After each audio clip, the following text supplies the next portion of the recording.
Good afternoon, everyone. Welcome to those of you who have just logged in. People are still joining, and we will get started in just a few moments. Do we have any intro music or someone to warm up the crowd? You're warming up the crowd. You're my Ed McMahon. Okay, Ron Aarons is on. Thank you, Ron. Okay, good afternoon, everyone. People are still logging in. We've passed the 1,000 mark. Congratulations, Jordan.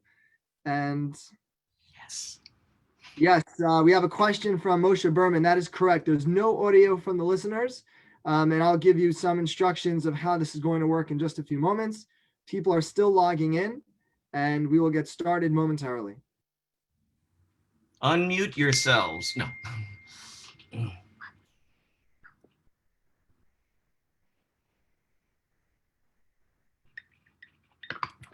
Okay, good afternoon, everybody. Welcome to this week's Jewish Gen Talk. My name is Avraham Grohl, and I am privileged to serve as the executive director of JewishGen.org. And this week's talk was featuring Jordan Auslander, and he's going to be speaking about how to research New York City records remotely. And many of us have connections to New York. Our ancestors came to New York, lived in New York, and this is a very, very timely presentation, and specifically because Jordan will be focusing on how to do this remotely, specifically during this time, has particular relevance. A couple of notes before we get started. First, thank you to everybody who sent in questions in advance. Jordan has looked at them and has tried to incorporate many of them within this presentation. If you have questions along the way that are not specific to personal research, please post your questions in the chat, and we will try to get to them at the end. We will do our best to get to as many questions as possible. And finally, please visit JewishGen.org/live to learn about future Jewish Gen Talks and future webinars that will be taking place throughout the end of June and July. So now it is my pleasure to introduce Jordan Auslander. He is a well-known genealogist, a lecturer, a scholar. He's been an expert witness. He is an author. He has published an Index to Vital Records in the Slovak State Archives, a genealogical gazetteer of the Kingdom of Hungary. He's contributed to encyclopedias of the Jewish diaspora and the Avotenu Guide to Jewish Genealogy. He's been a board member of numerous societies, and perhaps most importantly, he is the go-to guy at Jewish Gen to get things done. And so we thank Jordan very, very much for agreeing to give this talk today. And without any further ado, Jordan Auslander. Wow. Now I got to live up to all that. All right. Hi. Yeah. This is going to be a lot of fun, and we've got a lot of ground to cover. And I'm going to assume that everyone has a basic knowledge of genealogy. So when I refer to vital records and census, you know what that is. The focus is going to be on how to access this stuff remotely, because not everything is available online or through correspondence. So shall we get on to this? Well, first, thank you to the 272,000 people watching. Yay. And going to be a tough act to follow for Karen Franklin, who will be following this with another excellent presentation, and then Randy Schoenberg as well, right? Yes. Yeah, okay. You know, you gotta put this in context of the greater Jewish genealogical community. So I will be, because Jewish Gen is sponsoring this, and because my initial expertise is in Jewish genealogy, I will be talking about New York City records with a Jewish genealogical focus. So let's get to the slideshow, where there are about tons of things to cover. All right. So New York City is a city of superlatives. It's the biggest city in the United States. It's got the largest Jewish population of any city outside of Tel Aviv. There are 80% of the immigrants to the United States arrived through the port of New York. So many people nationally, internationally have a paper trail that goes through New York. And that's why you're here. And why is this? There we are, advancing. All right, so a little history. When you say New York, it means different things over different times. Many genealogists who are have family from Lemberg know that it's now Lviv, Ukraine, and was once Lvov, Poland. You know now that New York was New Amsterdam until 1664, and did not incorporate. It was Manhattan only until, and parts of the Bronx until 1898, when the city merged. The 5 boroughs became Greater New York. For those, I'm going to be talking fast because there's a lot to cover. I'm a New Yorker. We do that. But this is going to be recorded. So anything that you missed, you can catch up on your own. But I'll try to cover everything expeditiously. So New York was not a Mecca for Jews until pretty much after the Civil War. Prior to the Civil War, the most populous Jewish cities in the United States were actually south of the Mason-Dixon line. And we have a little selective population figures of the United States and the Jewish population where known, and estimates and some actual numbers for New York City.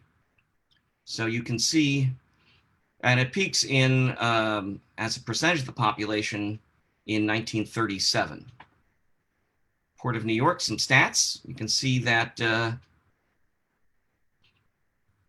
about 82% came through New York City.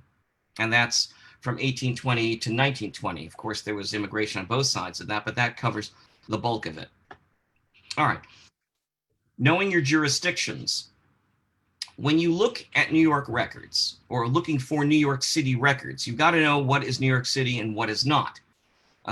We have dealt with this, many of us, on the other side, where people give an aspirational location, saying that they're from Vienna when they were probably from, rural Hungary. It's many of the cases, it's New York people approximate a location. And certainly census records for the United States just ask for a state of origin. So when it says New York, it could be anywhere from Montauk to Buffalo, depending upon when and where, and we'll see. 5 boroughs, each a state county. New York is the only city in the United States composed of more than one state county. So that gives us 5 places to look for probate records, court records. We compose 2 federal court jurisdictions, the Eastern and Southern District of New York. That's for New York City alone. Greater New York, and there are expressions, Greater New York, Metropolitan New York. Those do not necessarily mean New York City. State functions are within New York City, such as the state probate courts, which are county by county. So again, New York has various meanings, and that's something that you need to pretty much nail down so it will narrow your search for records. And that gives you a picture of it. Manhattan, or New York County, at 25 square miles, is the smallest county in the United States by landmass. An iconic view of New York, but most of that island is actually in New Jersey. Don't tell, because that's, the image on our New York State license plates. Jewish New York. The first Jews arriving in New York in 1654. The population, all right, this is actually the history of New York, of, as you see, it grows up and out. I should have edited that slide better. Next time. Okay, Jewish population of major cities. In 1906, you can see how the bulk of the Jews in the United States, fully 20%, almost 20%, lived in New York State, or actually this is cities. All right, so what we're going to do is look at resources that can be accessed remotely. You've been isolating at home, not a lot to do, you're catching up on tasks. What can you get?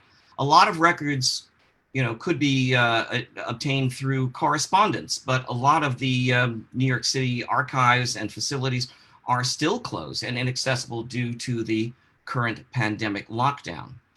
So a lot of us who've been working in genealogy know that not everything is online. Not everything is on the internet. Not everything has even been indexed, much less scanned and posted. So we're going to go through what can be obtained and what we're going to basically have to wait for, and what can we use as substitutes to fill in those gaps. There are many subscription sites which you pay for access, but there are also ways around that. Here's an example of some of them. Some are also free, some ask for donations. The JGS in New York, my home genealogical society, has databases which are available to members. And you can see there's the calendar events coming up. Some guy's going to be talking on this very subject today and right now. MyHeritage is one of the paid sites. They have tons of resources, but if you're a member, great. If you're not, there's still ways around that. Free sites. As I said, some are, absolutely free. The Family Search site, which is through the Family History Library, Mormons, is a free site. The Mormons pursue genealogy with religious fervor and try to make it accessible to all.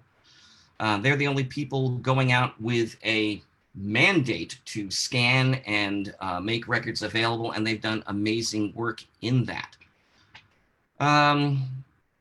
So these are the list, blah, blah, blah. We're going to go through this in detail further on. A lot of these paid sites are currently available for free with membership to the New York Public Library. As you can see here, this is posted on their website. The NYPL Connect has a variety of things from all sorts of media which are available on their website. But specifically, the genealogical ones can be done, including the paid sites like Ancestry, are available through the New York Public Library's website. Details on that, you'll go back, whatever. Okay, more free sites. There are databases that are available that can help you enhance the information that you have gotten. Actually, the Hebrew Immigrant Aid Society and Joint Distribution Committee funneled a lot of Jewish immigrants through the Port of New York. So if you knew that an ancestor had come through the Port of New York and left a paper trail, you might be able to get more details using these databases.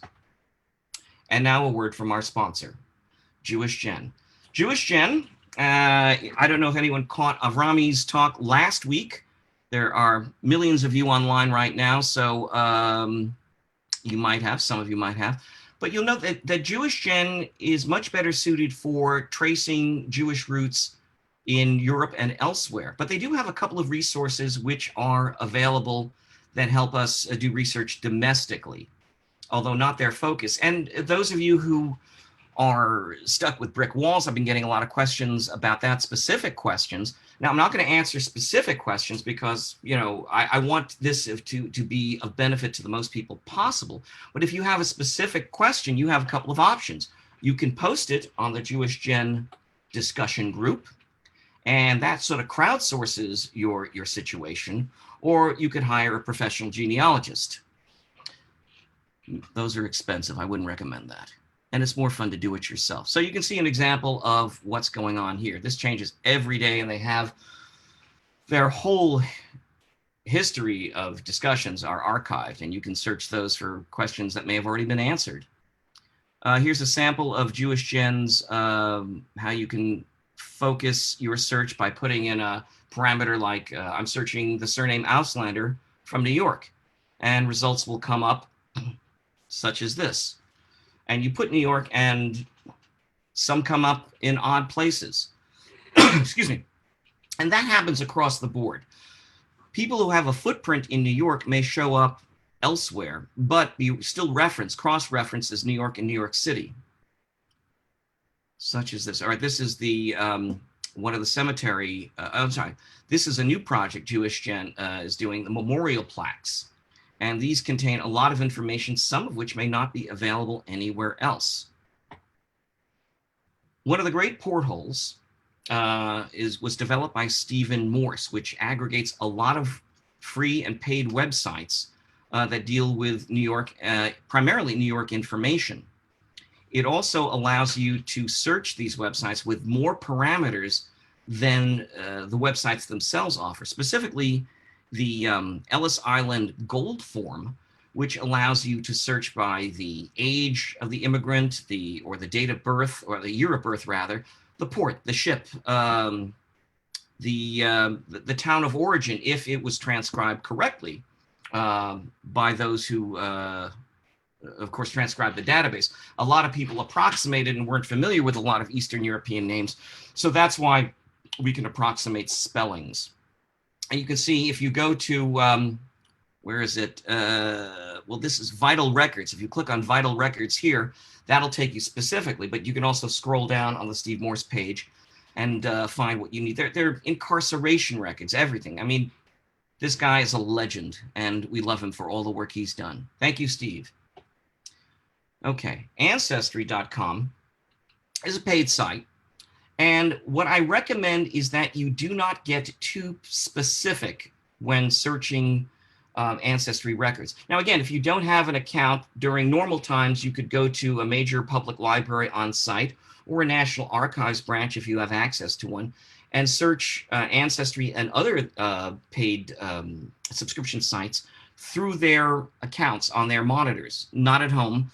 But as I said earlier, the New York Public Library is making their Ancestry subscription available to library card members who register free and online. So you can see that there's a couple of variations on New York. Now, if you search for Brooklyn, what may come up, what may be missed is Kings County. If you search for New York City, other records which may be indexed as New York may not come up. So I recommend that you search New York as in New York State, and that will encompass New York City and all the variants of the internal divisions. Okay, so this is what comes up. But no, that's, sorry. In a brief search of New York City records, you can see that there's a variety of records. Petitions for naturalization. When it says birth records down here, again, this is only indexed.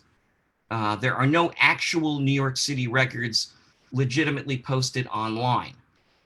Some are available at family history libraries on site. It's just because of the agreements with the city and how paranoid they are about putting records up, or even the indices. We'll get into that later.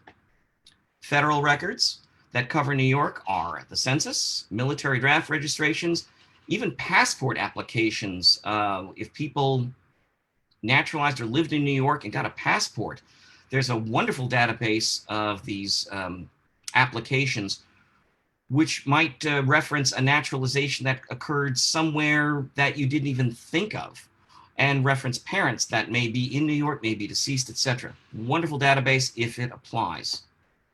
The census records, again, you have the federal censuses, which were done every 10 years. You have New York State did censuses in the interim years up until 1925. Most of those are available at Family Search, which is free, and Ancestry.com. They've been pretty well indexed. A lot of people asked about the 1890 census, and for New York, there is a census substitute. The police census, which is only for what New York City prior to 1898, as you may recall, was just Manhattan. There's also a Brooklyn 1892 census. And let's take a look at that. Excuse me. I like to start with the 1920 census because, unlike other censuses, it gives the arrival and naturalization status of an immigrant. As we know, certain records are a function of where someone resided, and others where, like vital records, where the event occurred. So you can tell by the order of children when a family might have arrived in New York by their births, and when and where to look for naturalization and arrival record, because that's by jurisdiction. Then we go back to the 1900 census. If the family was there at the time, we get additional information. It gives the month and year of birth as accurately as was reported or recalled.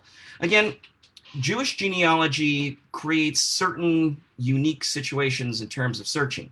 You're dealing, especially with Russian immigrants, or those in the former Russian Empire, 3 different calendars and 3 different alphabets, which have been transliterated many ways. And again, people may not have known their exact birth date and approximated. So you'll see in birth records, not birth records, but where births are tabulated, such as on an arrival or naturalization records, a lot of people will claim their birth was on the 1st or the 15th of the month. So you'll know that they were approximating and don't know the exact date. Or, who knows, it's a guide. All right, this is an example of the 1925 state census, and this is for New York, and this is, the address is on the left. But the fun stuff about this, it says, it tells you how long the immigrant was in New York. It only says U.S. born. It doesn't if they were born in the United States, but since they are living in New York, it's a guide. For those not born in the United States, it gives, here we have Russia. It gives that Moses Cohen was in the United States for 12 years, so we can look for his arrival approximately around 1913. He's still an alien, although one of his sons was naturalized in the Southern District of New York in 1925. So fun information there. It narrows your search a bit. This is what comes up for New York when you search a family search. You see all the censuses there, including the state censuses. You see arrival and naturalization. Military records, we're going to get to that shortly. This is all free, but not all of this has been indexed. We'll get to that shortly, but just as a preview, they have a tremendous amount of raw data on Southern District and Eastern District naturalizations. There's an index for those, but then you have to go into the file and browse where it says, oh, you don't see it here, but where you can browse these within these record groups, and you have to find, going not chronologically, numerically to the record that matches the indexed petition number. This is a little disclaimer about the 1890 census, police census, that's on Ancestry.com. I did a couple of searches on Ancestry and on Family Search. Searching Auslander on Ancestry, I could not find an Auslander, but this is the kind of hit that you will get. You will not get an image. You will get a transcription, and it doesn't have a lot of details. We know that it gives a country of origin, but here it just gives the person's name and age, and it doesn't give you the family group. Who is this person with? What is the address? And that's unfortunate. But, since the 1890 federal census was unfortunately burned in a fire, we go with what we have.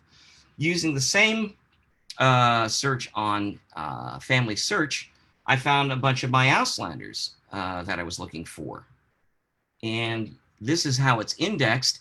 And this is how it appears when you click on the individual record. Again, it doesn't link you with an image. It doesn't tell you the family group, but you do have some information.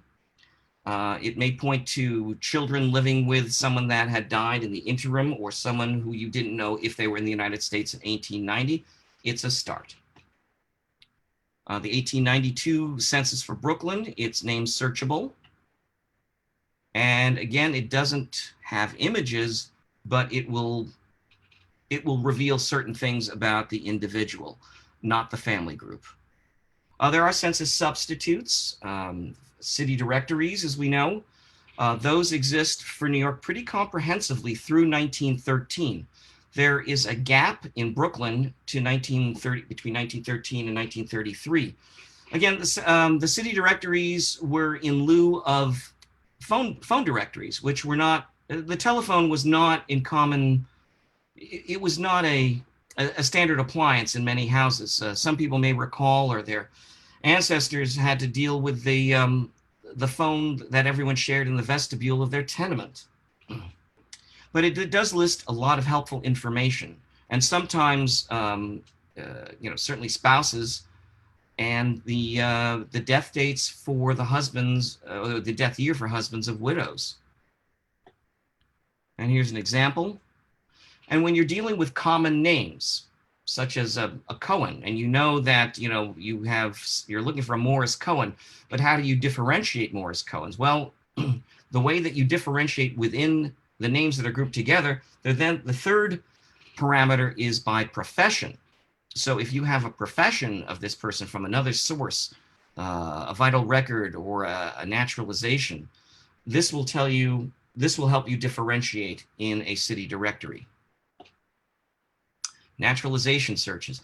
As I mentioned earlier, a lot of these naturalizations are not fully indexed but browsable. And what you have here is a breakdown of what's available on Family Search. You have indexes, and then you have the records that go beyond what is indexed and what is available elsewhere. Because while some of these are available on site at the National Archives branch in New York, they're not available online. And since we're all stuck at home, we get what we can. So the Brooklyn petitions, or Eastern District, New York, once you get the index number, you can actually go into this file and then find the actual document, which contains a lot of fun information.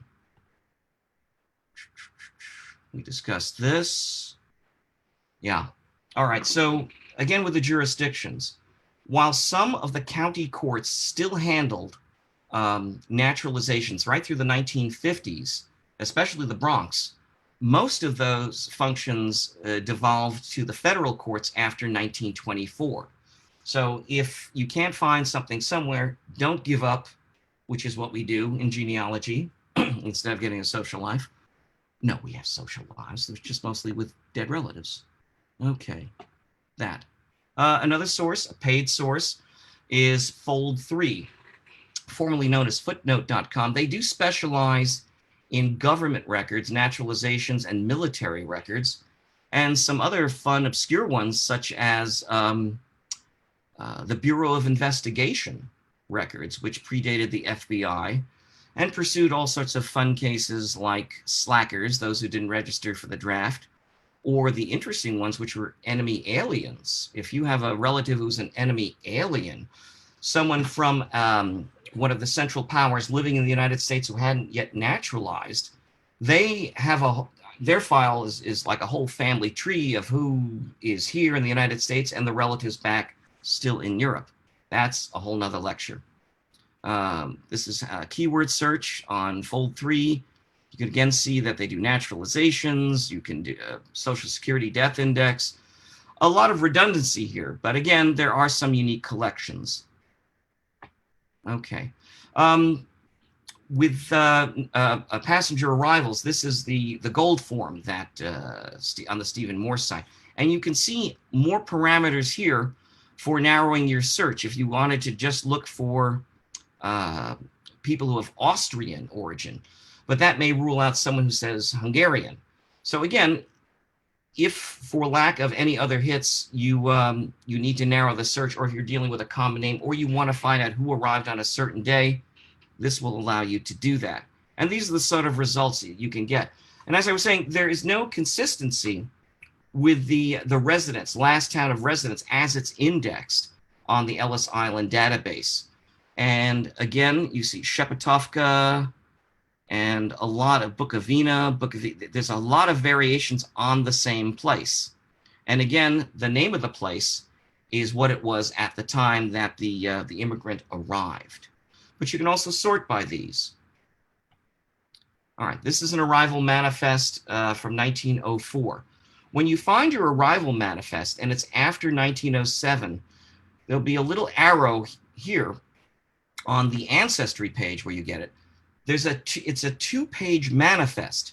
So you'll have to note the number that corresponds to the person of interest, and then go to the second page because the name does not repeat.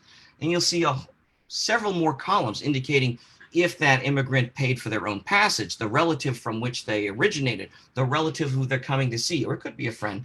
But this gives you a lot of clues as to where to search on both sides of the Atlantic. Naturalizations, a lot of these were done by local genealogical societies, the German Genealogical Society, Jewish Genealogical Society, the Italian Genealogical Society has a pretty comprehensive list of the New York area naturalizations that they have indexed. And these are the vital records. Moving down here. Do I go? Yes. Stephen Morse has a guide to naturalizations as well, if you want to narrow that down. We're going to get to this thing a little later because you can see here, birth records, you have three options. Those that have been indexed by local genealogical societies, the IGG listed, those are available on Ancestry, and those that are available on Family Search. Again, there's a lot of overlap, but each has a unique function. Some of those that have been indexed do not yet appear extracted on Family Search or on Ancestry.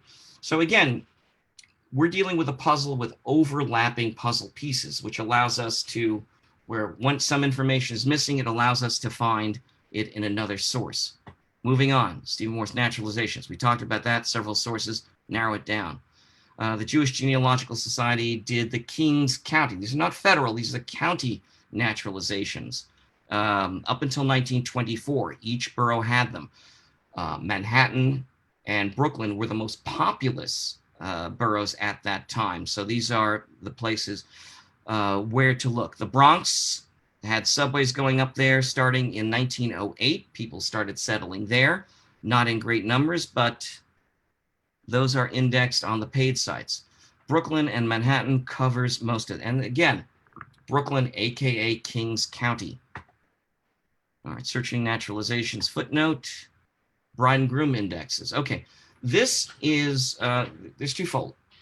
If you're looking for a name in an index and doesn't otherwise appear, go to the Steve Morse site and you can search by all sorts of, you can search by the name starts with, sounds like, etc. You can search, you can narrow it down, bride, groom, etc., etc. You can narrow it down by county or search broadly.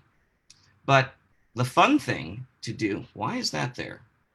All right, well, we're out of context here. We'll get back to in a second. Now, some of you may have at home a naturalization certificate and think this is it, this is all I've got. But it's not a naturalization petition. And what's on that certificate is the court, State of New York, County of New York. This is a Supreme Court naturalization, so it's a New York City naturalization. And it gives the petition number and how to find it. So if you don't have any other information, if you don't have the petition, go to the petition. This is 1904. There wasn't a lot of information on those naturalizations or arrivals, but you may be able to get to the petition, which has the name of the individual, name of their children, fun stuff, names of witnesses who could be neighbors or other relatives. I'm jumping around all over the place. This is what happens when you organize your slides late at night. HIAS, we talked about those early databases of immigrants from Europe who've come through the Port of New York. This is the Joint Distribution Committee's search page. A passport application, which has arrival and naturalization data, and sometimes photograph. Draft registrations. The World War I draft registrations have a lot of information, but they're not consistent on town of origin. However, this shows my maternal grandfather, and it gives his town of origin. And it says he's declared his naturalization, his declaration of intent gives this town. He's a student in an agricultural school in New York City. Go figure. Okay. This is a World War II draft registration. Sometimes it has just the country of origin, or for the same guy or his brother, it has the town of origin. Be sure to look at all of those, because that, for lack of any other source, may give you the town that you're looking for. Vital records. All right, we're going to have to double back to the Steve Morse page on this, but New York City vital records, yes. There are only certain ones that are indexed. And typo. The New York City Department of Health is clinically paranoid, and unfortunately the only source for New York City records. There are 57 departments of health in the United States that log in birth and death records. Some do marriages as well. There's one for each state, each territory. Washington, D.C. and New York City. Why New York City? Because we had the first one. So there you go. And we have to deal with them. There are some indexes that go past what's available on Ancestry.com. This is what's available at the municipal archives. Again, those records are indexed on Ancestry, Family Search, and at the Steve Morse site. So you can write the municipal archives and get your records that way. You can also order online these days because of the COVID shutdown, and you can see what's available there. Birth certificates prior to 1910. Death certificates are not publicly available unless they're before 1948. Don't ask. This is the municipal archives, how to order these records. And we are back to the vital records that are available. These are the vital records that are only indexed at Family Search. But you do have a wonderful way. This is a Morse index search for marriages. And you can see that you can even get cross-reference the bride's name. But going back to this, there's another fun thing where the Family History Library has taken their scans, which they cannot post, of the New York City records. And what they've done is they've extracted the information. It's an ongoing project. It's not complete. It may be a little frustrating for records outside of Manhattan, but it is a treasure trove. And what is online so far, Steve Morse has set up a site where you can index by the last name of the individual for births, deaths, and marriages. You can even index by the parents' names, potentially finding children who were born, died between censuses that you didn't otherwise know about. This is amazing, what he has done. And these are the sort of the hits that you'll get. Again, you have to be careful because this is my great-grandfather, and his wife is indicated as Sarah Bloom, Sally Bloom. I've also seen it as Bloom. So again, where, going back, where it says the name is exactly or close to, if you don't find it immediately with the exact spelling, see how it might have been butchered. And the results are fantastic. What you don't get on this is the street address where these folks were, and that can also give you a lot of hints. But what you can get is most of the information which is on these early records. You don't get the birth order of the child, but you do get the age reported of the parents and where they said they were from. So this is important in developing your timeline for these individuals. This is an actual birth record from 1916, supplied by a friend. And you can see that the birth order is indicated. So if they're children that you did not necessarily know about, if you thought someone was the firstborn or not, this is an indication that you have to keep digging. The geographical birth index has just been recently put online by Reclaim the Records. Again, if you have through your timeline knowledge that your family was at a specific address and you can't find the birth of a family member that should have been enumerated with the family, this gets you past the violence done to Eastern European names. So if you search by address, you can find everyone in a 5-year increment who was born at that. And I was looking for Kligermans, which I've seen as Klugermans, Klegermans, and all that. But the reason I didn't find them was for some reason they were indexed as Glickerman. Never would have found them looking that way had it not been for the geographical birth index. Marriage license. Between 1908 and 1937, it could be in one of two places. The Department of Health, of which this is an example, did marriage licenses or certificates up until 1937. The city clerk started recording marriages in 1908, and all marriages were recorded with the city clerk. Most people had both, but about 80% had a Department of Health marriage license. Those are mostly available online, but the index for the city clerk marriage licenses are now, thanks to Reclaim the Records, all searchable, the index. So And those records are available. You can order them online or by correspondence up till 1949 at the municipal archives. So this is an example of a Department of Health marriage license.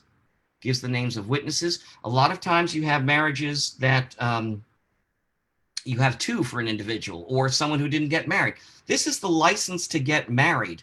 If someone doesn't get married within 60 days, this is still on file, but they didn't actually follow through with the ceremony.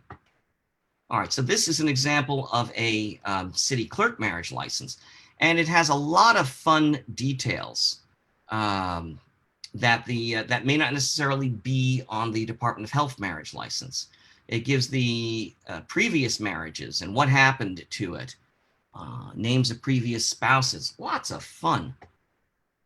Death certificates. Again, as we found with naturalizations and arrival records, the amount of information requested evolved with time.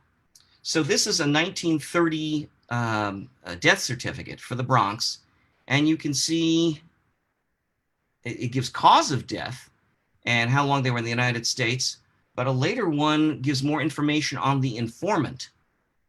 So this, while still giving the cause of death as ALS, gives the informant as the wife, of course, the cemetery information, the address of where they died, where they lived, and the occupation, baseball and parole. By the way, this is Lewis Henry is Lou Gehrig, for those baseball fans amongst you. Since we can't watch baseball these days, we can still look up dead baseball players. Little solace. Guy was too young. Okay. Department of Health. Now we go into the Kafkaesque realm of New York City's paranoia with records. Records are restricted of death certificates post-1948 and birth records post-1909. You can't even look at the index. Who is entitled to get these records according to the Department of Health? A spouse, domestic partner, parent, sibling, child, grandparent, but grandchild or great-grandchild can only get a death certificate, not the cause of death. And if you're a cousin, historian, or a genealogist, you are SOL. Ask someone who's been elsewhere what that abbreviation means, and you'll welcome to my life. Tax photographs. Okay, these are out of order, but these are kind of fun. You have an address. You're putting together a family history, and you want a picture of an address that, for the Lower East Side, that may or may not exist. If it did exist in 1939, when this WPA project was initiated, you may be able to get what's called a tax photo, because they were done for tax purposes, a photograph of that address. This is nice if you're putting together a pretty report. Out of order. Okay, well, we'll go back to that. But yes, if you are still upset over the lack of transparency and access to New York City records, there are several options. You can go to Reclaim the Records. You can donate to them. You can write letters. You can volunteer and raise hell. They are a wonderful organization, and they were the ones who got the marriage index released. And this is some of the stuff that they are doing. They got the geographical birth index online. We're hoping for them. All right, I will jump back to the tax photos later, but just remember that. These can be ordered online, but they can also be accessed online, and I will have the website for you further down. Newspapers and obituaries. A lot of New York City newspapers are indexed. Some are available by subscription, like the New York Times. Others are not. The New York Times index does not include the advertisements, the paid ads, which include death notices. They do have obituaries, but the paid death notices which is essentially a classified page, births in earlier papers, births, deaths, and marriages, are not readily accessible. They are available on a couple of sites. The Brooklyn Eagle another major New York paper, or New York area paper, has been scanned by the Brooklyn Public Library and is word searchable. Newspapers.com has taken all these newspapers, so even names that appear in the advertisements will show up. And also obscure papers in New York State are available at FultonHistory.com, which started as a postcard trading site, but it also has scans of a lot of obscure New York State and New York City newspapers. Now, a lot of towns don't have newspapers today, but back in the day, there were like 3 Yiddish papers in New York City alone, dailies and evenings, and I mean, just the ethnic papers, much less the newspapers, which have all merged into pretty much 2 or 3. Okay, this is a search page for the old Fulton Library, the old Fulton postcard site, and you have various search options, and the search results come up this way. It's not necessarily, if you're searching for a name, not necessarily obituary will come up, but a news item in the New York Evening Post or the Yonkers Herald Statesman. Again, if you're searching beyond New York, this is quite helpful regardless. Newspapers.com, if you put in, and this is available through Ancestry, they have a link with newspapers.com, will index a New York death, even if that person did not die in New York. If they're originally from New York, like this individual, he was born in Austria, died in New York, and he's indexed in Tampa Bay, Florida, because that's where he had family. This gives major clues to following up on people. This is how the index appears on Ancestry.com, and then you go over and click their link to newspapers.com, and that's what you get.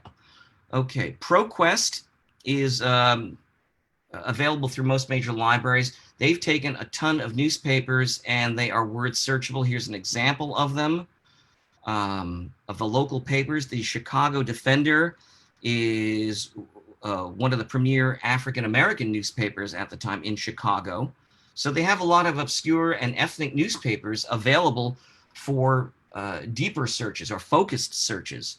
Unfortunately, this it used to be available. You used to be able to get a personal subscription to ProQuest, but I think now that's only available to institutions.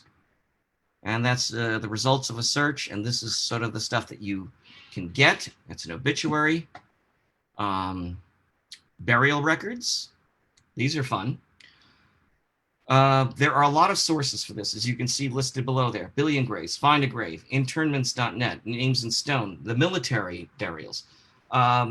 These are, in some cases, volunteer projects, other cases, commercial projects, where people are indexing cemeteries. They're not 100% comprehensive. In some cases, they copy what's on an individual cemetery's website. Not all cemeteries have name searchable websites, so they fill in the gap as well. But one of the first steps is to Google the cemetery's name and see what they have on offer. If you know someone was buried there, call that cemetery's office. Sadly, a result of the virus is that a lot of the cemeteries are open, but not all of them are servicing such requests, but many are. And this is an example of Greenwood Cemetery's website, where you can search by a name, last name, and you have some search options. Some of the Jewish cemeteries will give you the society where an individual has been buried. And that gives a clue to their origin where none other exists. But also spouses may be buried in a Landsmannschaft and burial society, which may not be of their particular origin. And we're back to New York City vital records. Okay, well, this is the Department of Health vital records. Celebrities, bridges, photo galleries. Oh, no, I'm sorry. This is the Municipal Archives vital records. Order online. Maps and photos. Okay, so out of order, we had the tax photos. Again, this is all going to be recorded, so you can go back and get past my disorganization. Now, the tax photos are available online. If you wanted to see a picture of the residence attributed to a relative, There are also neighborhood pictures and other images. They're great photo collections at some of at the New York Historical Society, the Museum of the City of New York, the New York Public Library has a whole image collection. The Brooklyn Historical Society has collections. There are Google Street View and where you can actually look and see what the neighborhood looks like today. Some of these old buildings may have been landmarks. Some exist. You may want to see what they look like today. Take a visit to an ancestral neighborhood. But then you'll need maps and property info. Did someone own a property? Now, New York City properties are generally recorded by block and lot. And this is an information sheet that's available at the municipal archives that shows how that's organized. And this is from Sanborn maps, which were designed essentially for fire insurance purposes, but very few records were designed with the genealogists in mind specifically. But the fact that they have genealogical information is a happy accident. Death certificates were, for statistical purposes of what people were dying of. But the fact that they have parents and how many years in the United States, great stuff. All right, so we have the block and lot, but we can also search, and this is an example of a tax photo. And you can see this is the block and the lot, and it's a BK for Brooklyn. You see the old street signs, what cars were parked there in front. There was a shop in front. I mean, great stuff. Sometimes you can see the pigeons flying off of the pigeon coop that were on the roof there. It's just, you can infer a lot from these pictures. Now here's how to order the tax photos for a hard copy from the negative. But before we have the website where you can actually browse these and download a digital one. Now, New York City has a GIS site, that geographical information, that has been tabulated where you can look at a property. And the city did a series of aerial views, Fairchild aerial surveys. So you can see what a neighborhood looked like. If your family was in the Bronx or Staten Island, when the first survey was done in 1924, you could see how rural these areas were. I mean, the last farm in Manhattan disappeared in 1939, little piece of trivia. And then there was a second survey done in 1951, 1996, excuse me, done by satellite. There's Google Earth, which gives you information on the current day. But you can look this up. You can buy a property, buy a zip code, and it gives information such as, the year the structure was built, owner information, the zoning. It's the city planner in me, but a lot of people who get into Jewish genealogy started in city planning. Fun fact. So this is the 1924 aerial photo that corresponds. This is available through the city's GIS map, and you can see the density of the Lower East Side then. Probate and court records. Now, this is another area which sometimes you only can get an index. It can fill in the gap. The probate records are an excellent way of tracing a family forward. Unfortunately, not even the indexes are online at the court's websites, and these go county by county. Some of the Bronx records have been scanned and are available at ancestry.com. Some of them can be ordered remotely by writing to the county clerks or the surrogate's courts in this case, and you can get a copy of the file for $6 a page, only certified. Yes, this sucks. Okay, we're done. So, how much time do we have left? We've got a few minutes left for questions. Avrami, where are you? Talk to me, Avrami.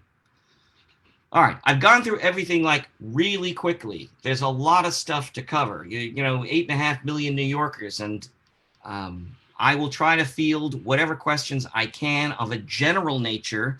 Don't ask me where's my booby, because that's not going to help. I want questions that can help everyone else who may have missed something or confused by something I said. And I know there's a lot of you out there who are confused by what I said. I'm confused by what I said. Okay. Well, first of all, thank you. This was really amazing. And there was a lot of information there. And I'm sure this was extremely useful to people. It's a Uh, semester course in 1 hour. I mean, come on, guys. this was really fantastic. There were a lot of questions for people who came a little bit late in terms of the recording. The recording will be available on our Facebook page, the Jewish Gen Facebook page, and also on our Jewish Gen YouTube channel. That will take us about 10 days or so to get it online. But the recording will be available. So when you have time, if you want to review it and go through it again, you are free to do so. There was a very healthy discussion on the chat where people were helping each other. Oh, good. Perhaps you can talk a little bit about, this is a little bit more broad, but about the naturalization process. When Okay. people, maybe you could comment on that a little bit. All right. So the naturalization process back, before 1924, before 1954, was a lot different than it is today. So your ancestor just off the boat with their, you have an arrival manifest for them, and they could file what was called a declaration of intent or first papers. And on the 1920 census, it would say PA for first papers, and it would give a year of arrival. And if that person naturalized, it would say NA, meaning they filed their petition for naturalization. And if you recall from my grandfather's World War I draft registration, it said he had filed his first papers, but he had not yet naturalized in 1917. So the timeline on that is you file your first papers just after you get off the boat or whenever, and you can then submit for the full citizenship, the petition of naturalization, 5 years after that. Sometimes less, sometimes not, but that is the general guide. In later documents, these declarations of intent have a photograph of that ancestor, and those are kind of fun where you may not have one. So that is the timeline of the naturalization process. And again, it's evolved. Later documents, there's sort of a curve where the early ones have less information, sort of in the 20s they have more, and then it drops off in the 50s where they have less information. But from that, you can actually order the full application file from the USCIS and then get the whole thing. It could be dozens of pages on a disk, and some of that may be redacted for privacy purposes. It goes on and on. So I hope I answered that question. Oh, I should also mention that you won't see a lot of women naturalized on their own. They derived citizenship through their husbands, but starting in 1920, because what happened? Yes, women got the vote. So in order to vote, you needed to be naturalized. So women naturalized independently of their husband had they not derived citizenship from their husband's naturalization after 1920. Okay, thank you. Another general question, which is a fun one that many people have on their minds, which has to do with name changes and if that actually happened when people came through Ellis Island, were names arbitrarily changed, and what did that look like? Okay. That old rumor. Well, names were not changed at Ellis Island, but rather than say I gave up the name of my family and my ancestors because I was caving into discrimination in this country, which wasn't really criminalized until 1964, it's a lot easier to blame it on a faceless bureaucrat. The reality is that people naturalize, when they naturalize, they had the option to change their name, and many were encouraged to sound less Jewish, Italian, or just make it more pronounceable for job hunting purposes. So the naturalization documents come with a certificate of arrival in many cases. Again, this all depends on when and where. And most of the naturalization documents will refer to the original name that the person arrived as. Now, if the steamship companies were making their money on the immigrant trade, which fell off in 1924 because of a change in the we had a quota system imposed after that. But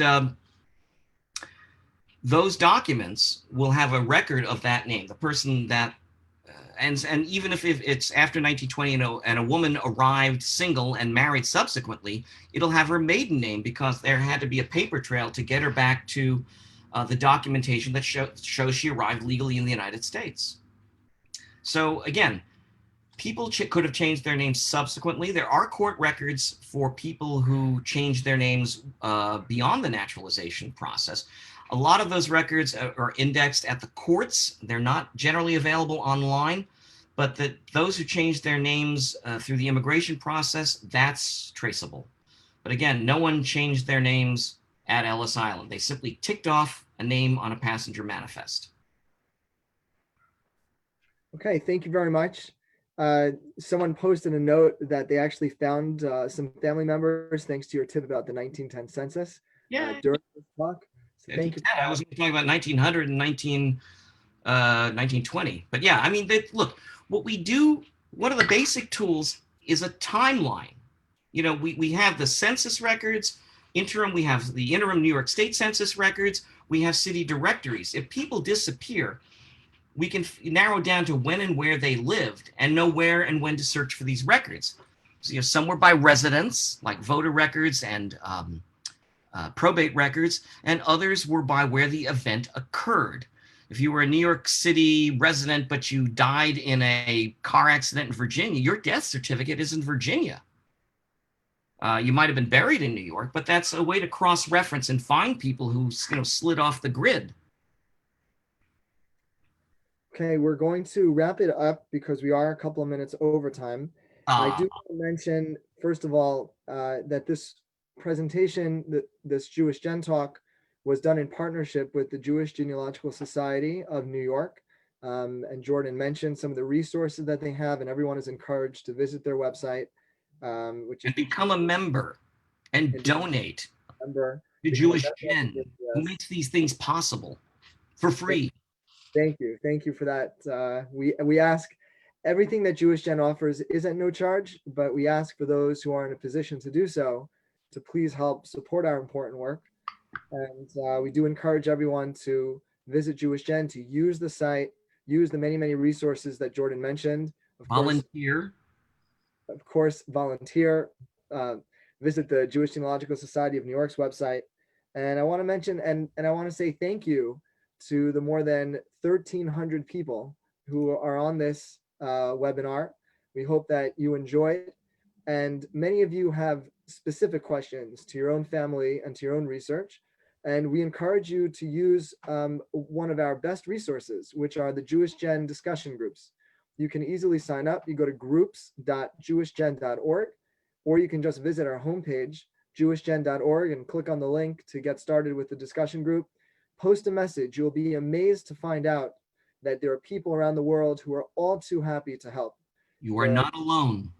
You are not alone. And the discussion groups are archived going back to the late 1990s. So not only can you post something now, but you can also see if that topic was ever covered previously. So I encourage you all to do that. It's groups.jewishgen.org. And finally, I'd like to thank Jordan again. This was an amazing, amazing presentation. Very informative, and as we see, it's already been helpful to people right here on this call. So thank you again. I remind everyone to please visit jewishgen.org/live for information about the Jewish Gen Talks program throughout the month of June and July. And thank you again. Have a wonderful day. Bye-bye, and thank you. It has been an honor and a privilege. So we can also, you know, if